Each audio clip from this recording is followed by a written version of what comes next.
So a little bit of introduction for anyone that might jump in during the live and also, watching the recording later. What we wanted to do, this is kind of our first official kind of podcast or show or session under the kind of the brand of the Natural Order. And so what we're really going to try to do is just talk a little bit about kind of what the organization is, what we're trying to do, how it came to be, and some of that good stuff. So here with me is Paul. We met through Twitter. We had some good conversations. So he's kind of connecting with some of the ideas, some of the stuff I'm putting out there. So yeah, we'll go ahead and jump in with that. Anything you want to throw out there to start And of with? course, our wonderful host, Tyler Neutron. Oh yes, thank you. I didn't even introduce myself. Yeah, we probably should. Yeah, Yeah, tell that's them a little about yourself. yeah. We should do that first.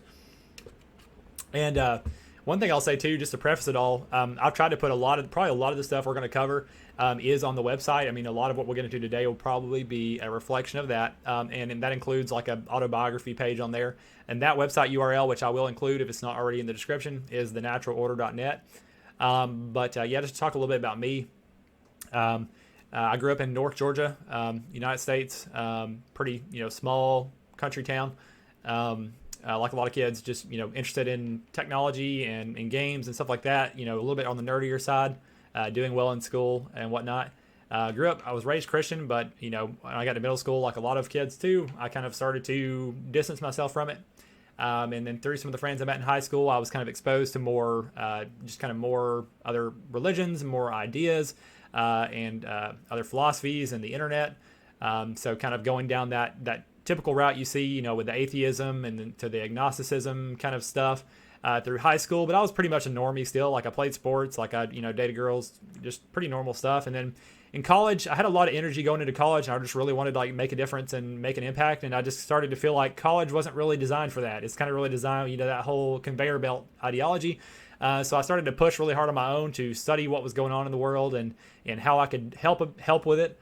And that kind of was catalyzed by, of course, having access to information on the internet and experiences like cannabis and psychedelics.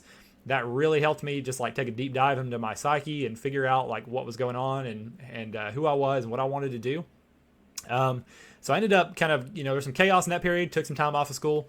Ended up coming back to school because I realized that, that society is a bit of a scam, but, you kind of have to eat and survive. So I did end up getting a computer science degree, and I work as a software developer now.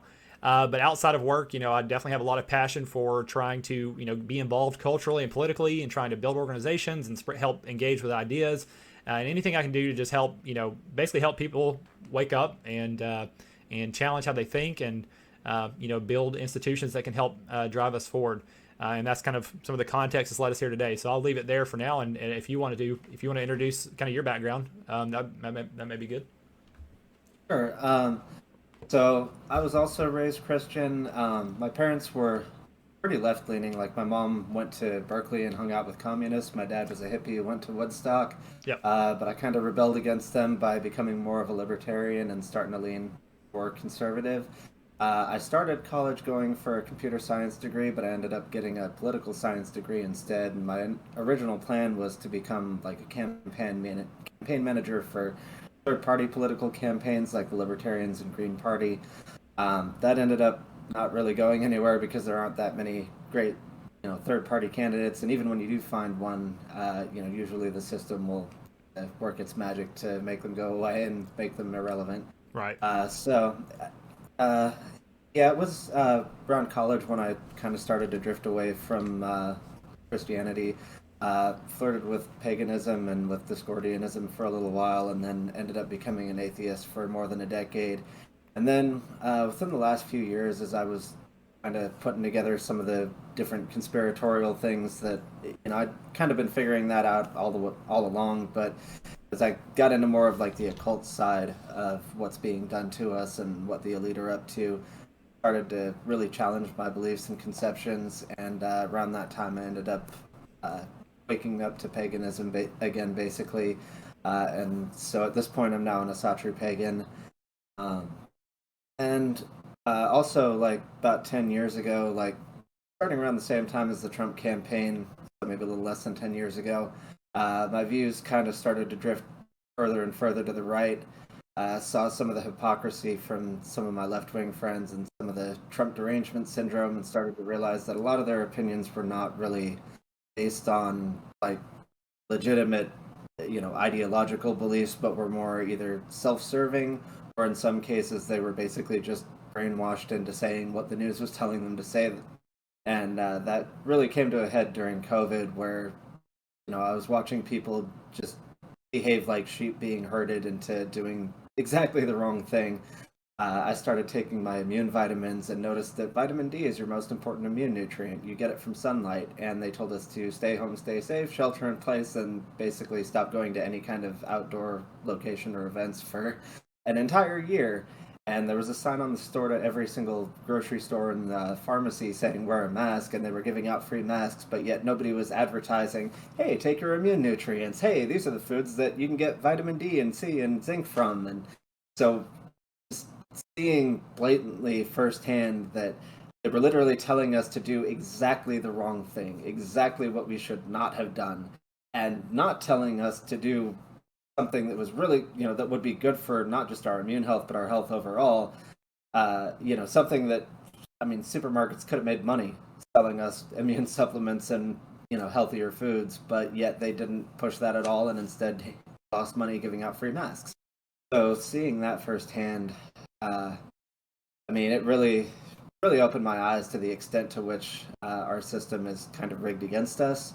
And so at this point, I'm trying to figure out what exactly we should be doing about that.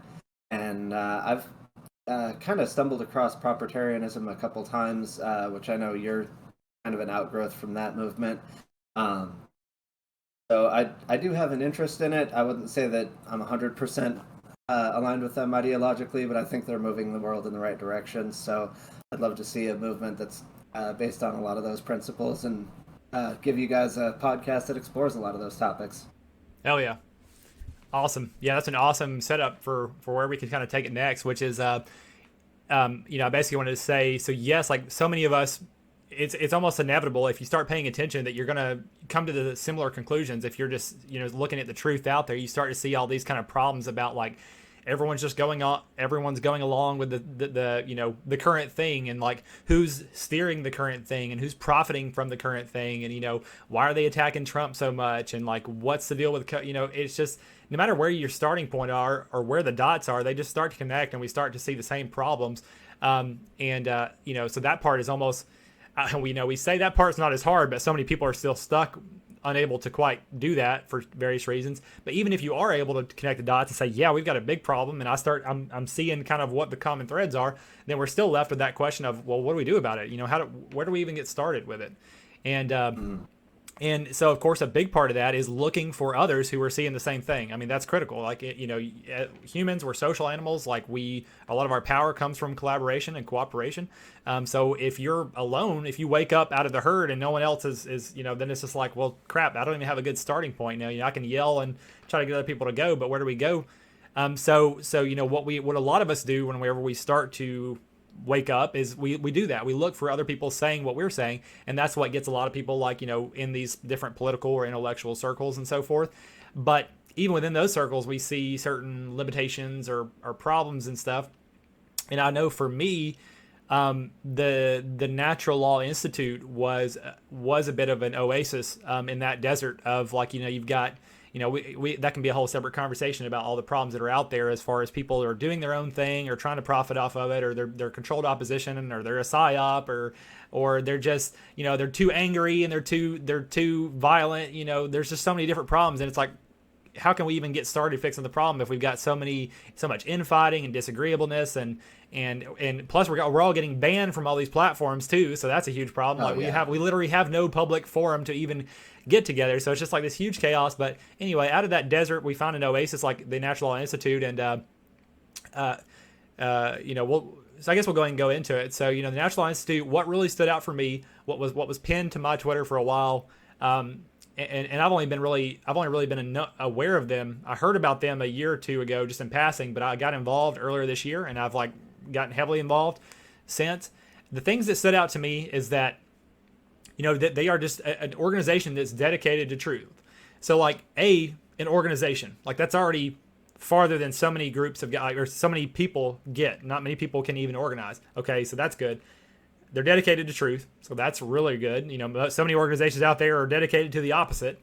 And then not only the truth, but as part of that is scientific explanations, exploring these things scientifically and objectively, which is key. You do have a lot of groups who see the truth, like especially a lot of these right-wing groups who see that, but yet the way they talk about it and the way they go about it makes it difficult. It's very antagonistic, it's very violent, it's very unorganized, it's very chaotic. They're not as diligent, they're not as scientific about it. So this is something that I really appreciate about the Natural Law Institute. And really, it's really kind of just those things alone. And the fourth piece that I often say is that because of those things, they have good optics. And good optics are important, for being able to scale. So those are some things that really attracted me to the Natural Law Institute. So then the question is, well, then why are we not just operating completely under that umbrella, right? And this is a lot of where the conversation goes and where the natural order was born. And I'll go ahead and ramble my way into that unless you had anything you wanted to interject quickly. No, go ahead on that. Sounds good. Yeah. Basically, so 2023, about February or so, I started to a string of friends, network got me, said, hey, you might like to go check these guys out, check what they're doing. So check out their website, check out the stuff. I like it. Like I said, I see that they're talking about evolution. They're able to talk about right-wing ideas like race and Jews and all this kind of stuff, but they're doing it very scientifically and very objectively. And that's I thought that was awesome. And just the fact that they're organized, and I started to see all this stuff. So I got more involved, just started to network within the group and talk to people. And, even a lot of them said that the path that I took was very unique. A lot of the people they had brought up had been people that they kind of said, oh, you've got potential. Hey, come, talk to these guys. But for me, I was like kicking down the door, hey, who do I talk to next? I want to find out more about this, really, really driven as I am. And, so yeah, as part of that, I just kind of quickly came up to speed, really studied the work and stuff like that, or their website. But naturally there were I started to discover what some of the differences were, and what some of the limits were, both with myself and with their organization and some of the guys there. Some of those core ideas came down to one of the most apparent things that many people see, when they come across the website or look at, you can look at Kurt's tweets, is that they're very complex. I mean, it does take a good bit of intelligence to be able to digest it. And of course that's good. We need that. But there is this idea of, hey, if we want to move things forward in society, we ultimately do need to scale to an extent. We don't need to be a 100%. We don't need the whole population. We don't need a populist movement full on, but we do need to be able to scale. And, I felt like, how complex a lot of it was, and not just how complex, but also just some of the framing and some of the language and some of the way that they think can be difficult for some to pick up on, including myself. I picked up on some of the core ideas to know that I wanted to get involved, but I had trouble with some of those other things. And then I also, I come from a background of being very culturally oriented. I'm often, thinking about what can we do as individuals and what can we do as small groups and communities to focus on ourselves and build ourselves up. And of course that ultimately boils up to politics, but it did feel like the scopes, the sites of the Institute, especially because they had more of a political activism background, was more policy focused. And again, that's great. But I felt like I was really trying to explore this cultural dimension. And so, yeah, it was really just those two main things, just wanting to try to say things simpler, and also say things simpler, say things in a way that different various kind of groups can understand, different IQ levels and different kinds of, so how would I talk to someone from a Christian background? How would I talk to someone from a pagan background? How would I talk to someone from a science background, right? So that was a big part of it. And also the cultural angle, focusing more on culture versus just rough law and policy. So I started out with that, and I thought originally that I could maybe make it a branch under the under the Institute umbrella. We originally called it the Natural Law Cultural Operations, and it kind of was like that for a little bit, but it started to feel like it would actually be better on its own And a lot of that is because a lot of the references that I made for that were things that Kurt said and from the site itself, which is where you'll hear this via positiva, via negativa framing, where the negativa, which says what you shouldn't do, is more the science and the law or the limits, whereas the positiva is more of a prescription about what what you should do, and here's the different ways that you can do it as long as you don't violate these underlying principles. And so it was more about exploring that positiva, that cultural. And Kurt himself has said many times, like there is probably a distinction there, and that the institute as it exists today is more focused and aligned with the negativa. And he does intend to help create the positiva as a separate entity, but that will come later and in time. And whereas with myself, seeing as how that's the angle that I come from and where I operate, I was like, let's make it happen. But just the key was that it probably needed to take a life of its own. And so that's how I started to kind of think about the symbols, the framing. As you can see, the logo itself takes after the Natural Law Institute. A lot of the ideas came from there. I talk about there was an existing organization called the Tyrian Order that a member of NLI had crafted, and there were a lot of seeds of this around my different conversations with people in the institute and outside the institute too. People who had been part of the institute or were aware of the institute, but also kind of had some footing in this other realm. So all these things kind of coalesced, and the branding for the Natural Order kind of came together. Threw some groups together, threw a website together, kept thinking on it, and that's just kind of been a few months in the making. So here we are at the kind of at that stage of it. So one thought to go off of right now.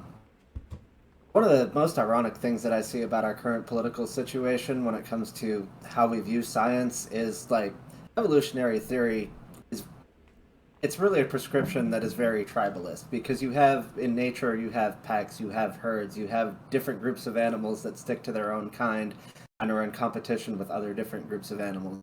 And yet, when you look at the tribalist right, you find a lot of like very fundamentalist religious people who that's their tribe, and because of it, they reject evolutionary theory. But then, when you look at the people who are really big on evolutionary theory, a lot of them end up in this sort of like secular humanist, complete denial of any kind of racial tribalism, complete denial of the importance of nationalism or localism or any kind of tribalist political ideology.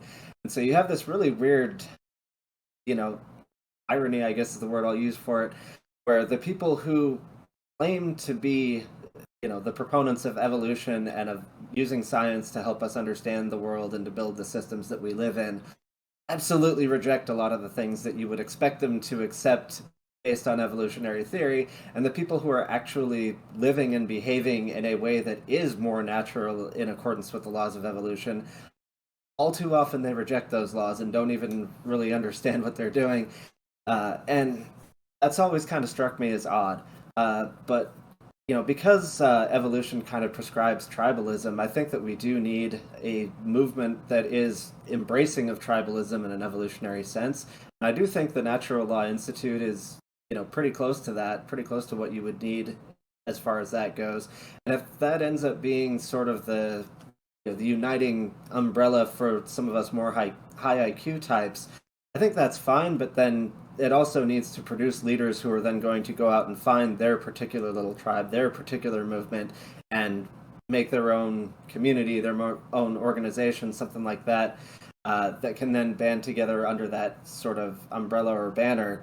I think you call it an umbrella. So I do think it's good for those of us who have some background with that group, or at least adhere to some of its principles, to then go out there and find our own group of people, put our own flavor on it, make our own thing out of it, and we can still work together within that framework and join together based on our shared values, our shared ideology, even if our own movements are still going to be their own separate thing going their own way. And honestly, we can make that a model for resistance against the people who are running our world, because one of the issues for me, as someone who's more localist to nationalist in terms of my politics, there's this kind of spectrum where you have, on one end, you have your individualism or maybe family oriented things where you're very, very small scale, and because you're crafting the rules for that small scale, each individual is going to be better off. Each small family is going to be better off with the rules that they craft specifically for themselves than if they're conforming to some bigger entity. But because you're very small, it's very easy for a bigger entity to come in and prey on you. And so, even though your rules would be way better for you, if you can't then cooperate with other groups of people, you can't compete with those bigger entities. And so, as you go up from individual and family up to localism, up to nationalism, up to like internationalism or imperialism, and then finally up to globalism, which is kind of what we're up against, is this sort of global corporatocracy, the international bankers, that sort of thing, trying to create this one world government that's going to impose their rules on everyone. Well, their one size fits all policy is obviously not going to work anywhere near as well for every different little group in the world as whatever they're going to create that's going to fit them a lot more, a lot more uniquely to their own unique group. But how do we, as small groups, as individuals, as families, as local communities, and as nations that are on the smaller end of the scale, that have our own, unique way of doing things, our own unique culture, our own unique heritage and background, how do we, as smaller groups, work together against that big global group when, our nation might look at a rival nation and say, well, we have a lot of things that are different between our nations. We're kind of natural competitors with one another, and yet here we are against a much bigger enemy that we kind of have to unite against. And so that's a problem that the more tribalist right, the nationalist right, whatever you want to call it, that's something that we're going to have to deal with, is figuring out how we can work with other people without necessarily wanting to agree with them on everything and without wanting to conform to one another's way of doing things, but still get along with each other well enough to oppose this much bigger entity, this much bigger threat that's going to do a whole lot more to destroy our way of life than our neighbors are. And so that's something that I think the natural order is going to have to help people find a solution to that, and hopefully we can, help the broader sort of tribalist and nationalist right wing movement find a solution to that, so that we can start making progress against the people who are trying to oppress us all. Hell yeah. Hell yeah, well said. I have a few notes here. I'll try to go about this in an organized way. So the first thing I wanted to come back to is just evolution. Like, I say it on the site. Obviously, your Twitter handle says it. How important it is to you. Evolution is so key to so much of this, and evolutionary computation, as they say in the institute, because when you say evolution, a lot of people are like, oh, you're just talking about biological macroevolution. But if we're talking about evolution as a pattern, evolutionary computation that goes through not just biology, but psychology and sociology and technology, and it's a pervasive pattern, and maybe we'll even talk about that as a split off. I won't go into it. We'll assume that everyone kind of has a good idea for now, but I just wanted to emphasize that is just such a core principle, pattern, mechanism that we will always come back to as part of how nature operates and how we can determine what works and what doesn't, right? So I wanted to say next that you talked about how it could be good that the institute could be like the core umbrella and so forth, and one of the things I've thought about is that, as they say in a lot of their statements, as being part of that Via Negativa and as being an institute, it almost is like a foundation or a place to go seed other things. It's like, hey, come here, learn your limits, and then take that and go apply it into your different localities and your federations and your positivas. And so there you go. Like this is already a part of that, which is awesome. And so yeah, and there will be a continued kind of like partnership and between the organizations and between the individuals and networks, and that's what I love. That's what another thing I love about the Natural Institute is very much that walk like they talk. Their principles are in action. They create a space where they are scientific. They will put things to the test. They will have a conversation. We try to cut out any kind of fallacies, any kind of like emotional overriding. And so there's a lot of civility and ability to have a conversation and drive things forward. So I just wanted to say that. So I guess the next thing I'll say, you mentioned how topsy-turvy it is between the left and the right, because the left are supposedly the ones who understand evolution, but they seem to practice the most dysgenic and they don't practice at all, whereas the Christians, who are openly against evolution, seem to actually abide by its principles just because of the religion that has naturally carried some of those evolutionary mechanisms and rules through it. So it's kind of a funny thing.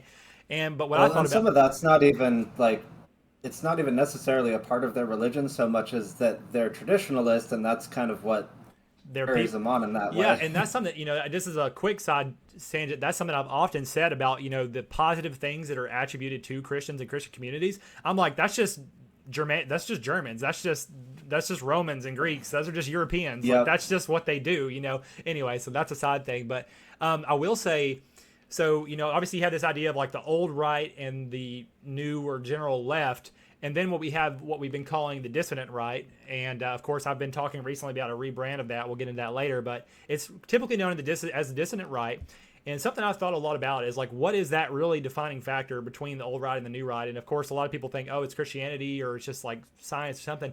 Really, that evolution is another key one because just understanding evolution, I think, is something that, for me personally, like growing up in Christianity, walking away from it, understanding evolution, and then coming full circle to understand how Christianity helped in some ways carry some values about like have kids and do this and live by this way.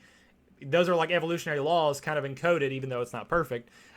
So it is like a full circle, and I think that's something about the dissident right is just because again, the left supposedly understands evolution, but they ignore so many of its conclusions, like about genetics and about race and about how the mechanism works and about how we should design a society in line with that. So I think Yeah, and I'd say like meritocracy and tribalism are probably the two biggest principles where if you're on that dissident right, you're probably either a tribalist or a meritocracy supporter, one or the other, if not both. Whereas those are two things that the left absolutely opposes. They don't want you to be tribalist, certainly not in any kind of like a pro-Western way. They don't want you to be pro-white. They don't want you to be pro-Christian. They definitely want you to be anti-male and to throw biological gender out the they window. invert it. They totally invert it and just they do the opposite. It's literally like, yeah, we understand evolution, so we're going to do exactly what we're not supposed to do. Yeah. Yeah, we're going to punish merit. We're going to subsidize the weak. We are going to discourage all forms of hierarchy. We are going, yeah. So yeah, we get that. And it's funny. I was just thinking, Christians on the other hand, it's like they are tribalistic and they do talk about meritocracy. They're like, don't tax me, don't give handouts. We worked for this, so they understand a lot of that. And again, that may just be the European ways, but they do fall short. Some of that is more of like their culture rather than necessarily something from the Bible. Because when you look at the Exactly. Bible, you do find Jesus saying, give unto the poor. You do see, like in Genesis, there's polygamy, and there's quite a few other Yeah. parts of the Bible that are degenerate, whereas as a movement, we're much more pro-monogamy, which, Christianity as an institution has been pro-monogamy, but the Bible itself is not necessarily always pro-monogamy. Christianity as a sort of religious movement is, a lot of its supporters, I guess I would say, are more meritocratic, whereas the church itself and some of what the Bible says is often anti-meritocratic. So there is that kind of dichotomy between what Christianity is in practice and what it is as a like religious theology. Right. Yes, absolutely. Man, I'm so tempted to like take some of these threads and I think what I'll do is I'm going to take notes of a few of these topics that are certainly worth their own session. I know of what we said so far, probably good to do one about evolution just in general. And another good one would be Christianity because that's obviously like super heavily embedded in the Western psyche and in the Western culture. So that'll be a huge thing to talk about.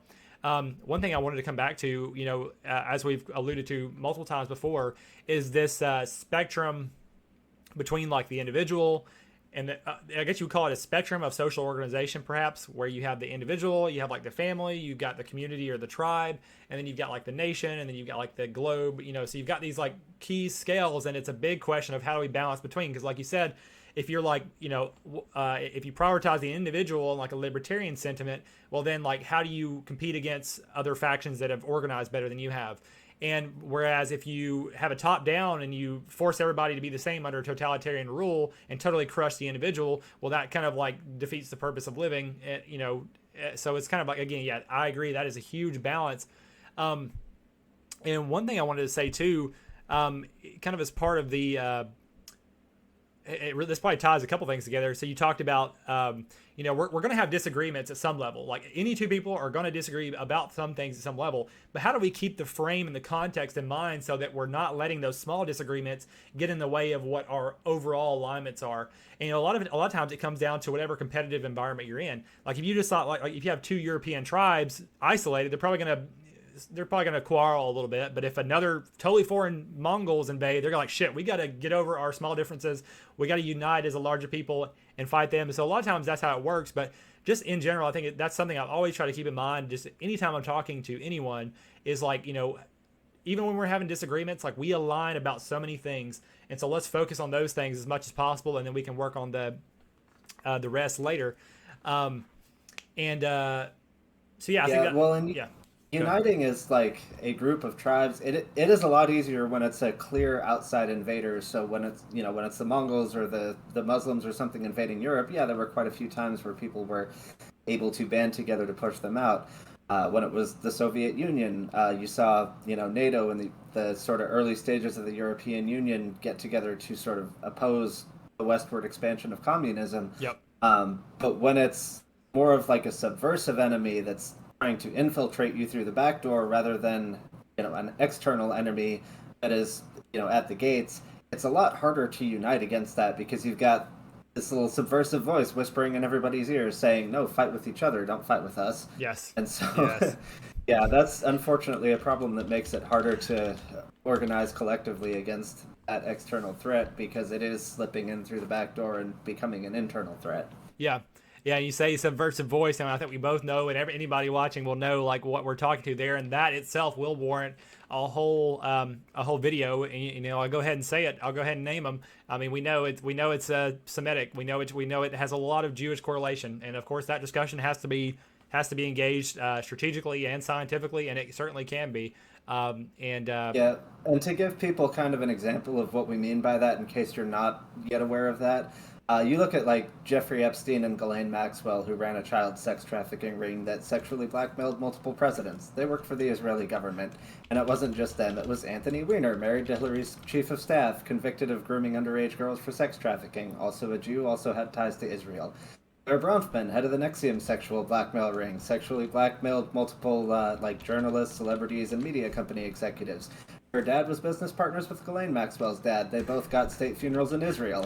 Roy Cohn, Trump's mentor, never convicted, but widely rumored to be doing the same thing. Also Jewish, also had close ties to Israel, also worked with Jewish mob boss Meyer Lansky. Asi Ben Mosh, the guy who ran the child prostitution resorts from the Sound of Freedom movie, also Jewish, also a former Israeli military intelligence operative. So we saw an entire network of Jewish child sex trafficking rings that were put together to sexually blackmail some of the richest, most powerful, and most influential people in the world.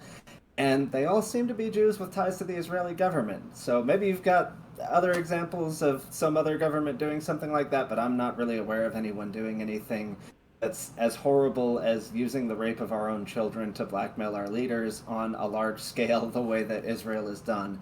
And that's basically an act of war against us. And that's just one of many things that they are doing to us. Like, that rabbit hole goes so deep, you start digging and realize at some point that there's no bottom to that hole. It just keeps going. Yeah. Absolutely, and that's why it will continue to be.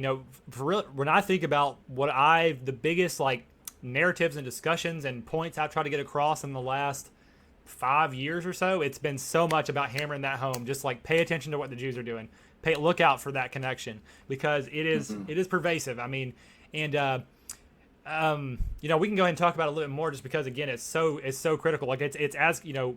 It's as critical, and it's a part of what evolution means. It's a strategy that they employ. It's a parasitic group strategy. It is trying to subvert the host nations, to destroy them and manipulate them and profit off of them for their own gain. With no, it's one thing for two nations to war against each other in a somewhat, mannered way, and it's another thing to like you said, to be to kidnap, rape, molest, and then use that to blackmail politicians and we get into the monetary policy, we get into the control of the media, the narrative control. There's false flags, the psyops. Oh, there's almost no end, and it and we get it too. We get that it's hard for a normal person, to just accept all of this. Like it's a lot, and not only is it a lot in quantity, but it's just like, it's like, damn, like, wow, there's Like, so how much could one group evil. of people do that? Yes, yeah, it's Yeah. it's hard to believe, and it's, on one hand it's hard to believe, and on the other hand it almost at times seems like it's too simple to believe. It's like it can't be that, it can't just be that. And sure, yeah, it is a little bit nuanced. Everyone's like, well, I know this person that's Jewish and they're not involved. Well, of course not. Of course it's not all of them. Yeah, I'm sure you could go down to your local synagogue and find lots of people who don't even know what their own people are responsible for, but that doesn't change the fact that the elites that are running our world, that is the thing that unites them. That is their tribal identity, and that is what they're fighting for. Yep. Yeah, absolutely. That pattern cannot be ignored. And so then there's a whole discussion about how do we engage that? What do we do from here? Again, I love how the Natural Institute engages it in a very scientific and civil way. And that's a lot of what I want to try to do too, but in an even simpler way that can be understood, right? Because again, the way they teach things and communicate can sometimes be a little bit dense, but I really, as part of trying to shift the Overton and get these ideas out there and like really help to build that momentum through numbers and through spreading these ideas, we're going to have to kind of lower the fidelity a little bit and say these things in simpler ways. And even that's how I came to be. I mean, there's tons of memes that circulate about this stuff. And so there's a lot of good work being done, and we kind of just want to help, kind of help catalyze that a little bit and help organize it too. Whenever people become aware of this and they're asking the questions, well, what do we do next, or what can I do to help? That's where an organization comes into play and say, hey, here you go. Here's some resources to help you become a part of this. Here's how you can teach people. Here's how we can start to actively combat this through legislation, like the Natural Law Institute is doing. Through the establishment of cultural institutions that help to protect our minds against this kind of propaganda and empower us to build better societies and fight this influence. So there's just and then of course there's like the to complete the trifunctional, there is the economic angles, like how do we gain like financial independence, how do we start our own businesses, how do we get off these predatory loans and all this kind of stuff. So there's so much to talk about. But yeah, a lot of it centers around this. We do know there is some organized opposition out there, and so yeah. Yeah, well, in building the parallel economy, that's going to be a big thing that we're going to have to participate in. And as we're sort of starting that out as a resistance against our currently controlled economy, there are going to be times where we're going to have to work with people who aren't necessarily seeing eye to eye to us with us. You might be a pagan and have to work with a Christian, or a Christian who has to work with a pagan. You might have to work with some people who are on sort of a dissident left, like, a Whitney Webb or Derek Brose or Steve Boykin or somebody like that, who, culturally they're maybe either more left-wing or more libertarian, but politically they do recognize that Israel is a threat to their way of life, even if they aren't necessarily going to put it in the same, like, AQ terms that we're going to put it in. They still see the same threat, even if they see it differently, and they still see the same need to separate from our broken economic system. And so we may have to cooperate with them, but find a way to do it that doesn't compromise our values and that doesn't, force us to, how should I put this? That doesn't force us to give up what makes us our own unique individuals and our own unique groups, while still working together with people who are against the same enemy. And that's going to be a challenge for a lot of us, but it's something that we're going to have to do if we want to be free from people who rape kids to control us. You're right. It's like it's horrid, of course, on one level, but it's also like amusing how simple this is. But the Epstein thing blew. Like, everyone knows about this. The Sound of Freedom is out there. Like, this information is out there. So it's like it's really, and it's almost never been a problem of information. If you wanted to dig for it, you could figure it out. So it's really. Yeah, it's not a problem of information. It's kind of about organizing and actioning. It's about synthesizing that information, creating cohesive and actionable frames, and the infrastructure and systems to put that into place, to maybe run in parallel and eventually to outcompete and to replace the paradigms that we're currently under. And that is an effort that needs to happen on all fronts. And this is the larger network that we're involved with, but again, we're just trying to help bring some focus and organization and systematization to that. And I was going to say, a note I just took that's really exciting to me is that we are starting to develop these frames that will be key as we navigate so many of these problems and institutions. And it's a huge effort that we're going to have to do, but we have these like overarching frames that will help to guide us. And some of those, like I wrote down, is just like the tri-functional organization. Keep that frame in mind. The alignment frame, like we talked about, like let's not let our small differences get in the way of what our overarching goals and cooperation is. So that's going to be always key. The spectrums, like the one we talked about, the individual, family, tribe, nation, like keep that kind of balance, that in mind. And with that in balance, another great thing, another great frame and principle to almost keep in mind. We talked about evolution. Nature is obviously like a key, it's in the name. Like that's something that's like an overarching kind of guideline and principle and frame. And yeah, and of course, like the need to organize and always trying to cooperate. So it's just I'm excited to see these themes and these cohesive frames emerge out of this. Yeah, I'm pretty excited too, and I'm hoping that we can help give people that impetus that they need to find their own local group, to find their own local network, to start building whatever alternatives they can, whether that's going and homesteading, whether that's starting your own local business, whether that's buying local and trying to separate yourself somewhat from the Walmartization of our economy and all of that. So hopefully we can get people to take some actual action in their real lives to separate themselves from whatever part of the system you're able to separate yourself from. And obviously the system is really big. It controls a lot of parts of our lives. You're not going to completely separate yourself from everything overnight. But whatever you can do to free yourself from that and to work with other people who are at least on the same page in terms of what the problems are, even if they're not necessarily on the same page of what they want the final outcome of our society to be, I hope that everyone does that. And I'm part of my own kind of local networks. I've got a couple local networks that I'm in that, we've got people who are raising their backyard chickens and growing their backyard gardens and getting ourselves kind of separate from the corporate food supply, which we could do a whole episode on at some point, and of all the different ways in which they're trying to poison us in order to dumb us down. So that's definitely an area that you can look at. Kind of whatever ways you can find to produce your own products and get yourselves away from their economic system is going to help. Culture is another big one where we need content creators, and not just the directly political and political commentary kind of thing like we're doing.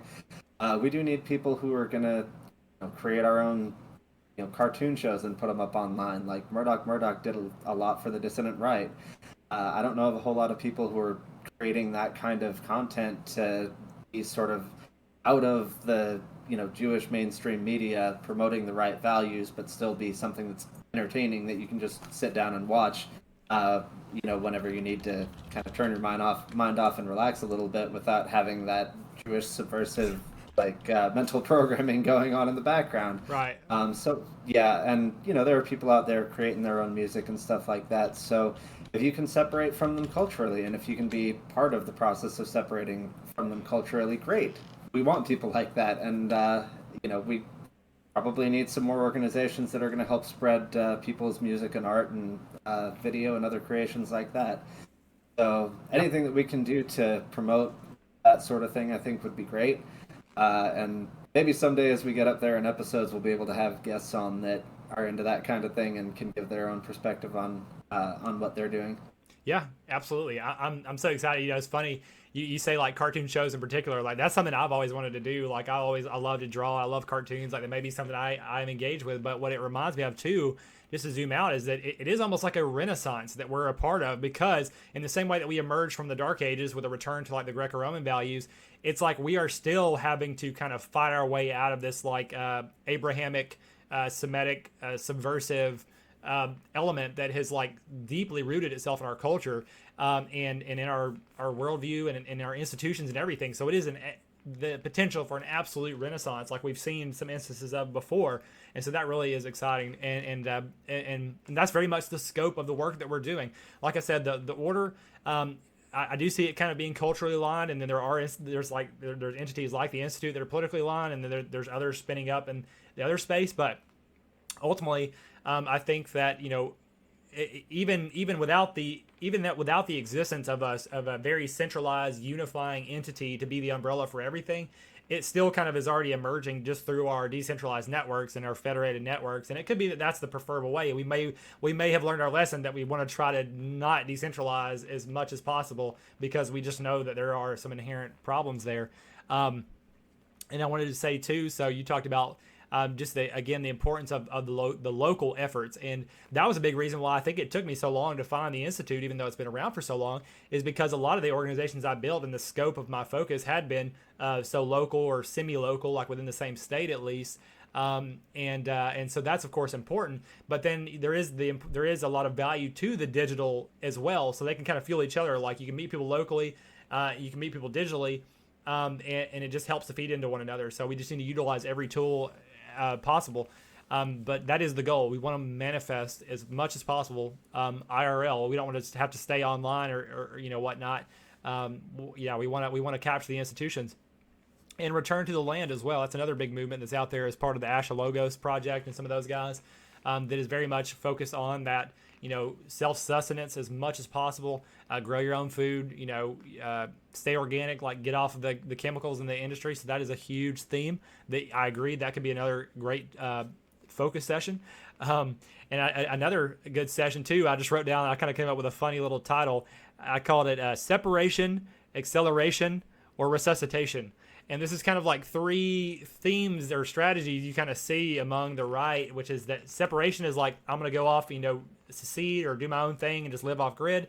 Acceleration is the people that said, let's just drive it into the ground and be ready to take over whenever the opportunity arises. Or the resuscitate, who is like, can we somehow turn this ship around and get this corpse of a society and a nation back on its feet?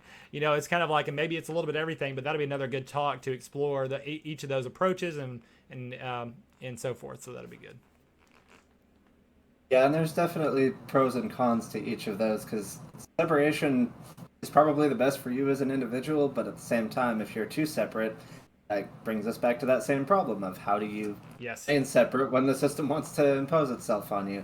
And accelerationism, I don't... Gosh, it's almost dangerous to get too much into the accelerationism one. But as far as resuscitation, there's the question of, can we actually recapture our societal institutions, or do we need to build our own new ones from the ground up? Build that parallel economy. And that's, I guess parallelism is almost like kind a of four an alternative to resuscitation. Yeah, so we've kind of got four different directions there. Yeah, I kind of like that. Parallelism is almost like a combination of separation and resuscitation, because you're kind of like, you're saying like, well, that corpse is gone, we're going to go ahead and separate and just go ahead and build over to the side. And it's also kind of a part of the accelerationism too, because the big idea with accelerationism is we're trying to accelerate it to crash so that we're positioned to come next. And so really, yeah, I really like that synthesis, that parallelism is almost like a perfect combination of all three. And that's something that's resonated with me a lot recently, is that idea. And I would say that probably I and the order are part of that. Yeah. Yeah, and if you're going to go the accelerationist route, you kind of have to have that parallelism in place beforehand so that you're ready for what's going to happen when you accelerate. Yeah, exactly. If you're not considering, if you're helping to crash something, and this is a big problem we've probably talked about before, is that there's people out there who just want to complain and deconstruct and tear everything apart, but they don't quite have a plan. And this is the left even struggles with this a lot too. They just want to tear everything down, like, oh, we don't like the institution we have. We don't like how things are running. Well, how could it be done better? Like, how can you ensure that whenever you tear it down, we're not going to do something worse or the exact same or whatever? So yeah, it's always something to keep in mind. Very good. Hell yeah. Yep. Cool. We're at about, I think I don't know what time we started. It looks like we're about at 50 minutes, which is a good time. We've covered some good ground. We've set ourselves up for some future topics among some of the other ones we already have planned. I hope. Did we have anything else in the notes, or? Let's see if we miss anything. I was about to just kind of revisit and make sure we kind of hit on some of those key points about the order. Let's just see right here. I think we covered most of the, just most of the key things, like how it came to be, what kind of general space we're operating in. And of course, we expressed many of the ideas that are in this space. So I think I feel pretty good about it. And if there's anything we feel like we missed, then we'll just be like, hey, another session. Another episode. So, yep. Yeah, man. And So if anyone wants to get involved, you can find us at thenaturalorder.net. Is the Telegram listed on there, or is there another way to get So to the if you, Telegram? I may put it in some of the video descriptions, but you can also get to the Telegram through the website. If you go to the website, you'll see our contact section. That has my Twitter on there as well. So there's a lot of ways to get involved in the network on Twitter, on Telegram, on Signal, and of course, as we expand to these other platforms like Odyssey and YouTube and so forth. So we'll try to make that as accessible as possible. But the website is a great place as well. All right. Oh, and what's your Twitter handle, just so people can follow you on there? Yeah, so mine is Tyler Neutron, I believe, just at Tyler Neutron, and which is also on the website. You can get to it from there. All right. Well, yeah, I guess that's a good place to wrap things up. Next time, I think probably the next topic we're going to cover is going to be looking at the Federal Reserve and how that's impacting the economy and the massive amount of your pay that they are stealing from you and how they're doing it. It's like the reverse of an advertisement. It's kind of like, usually they're like, here's how much money we can save you. You like switch to Geico, but we're like, here's how much money they're stealing from you. Like, watch this next video. All right. Yeah. Excellent. Sounds good. Yes, I think that'll be a good topic for next time. Appreciate you for jumping on, Paul. Appreciate everybody who ends up watching this eventually, or maybe came on during the live. I haven't been watching. Yeah, I'm looking for, I think we're both looking forward and all looking forward to driving this forward. And seeing what we can do. So I guess we'll go ahead and end it there. Thanks, everybody. All right. Yeah, thanks, everyone. It was great.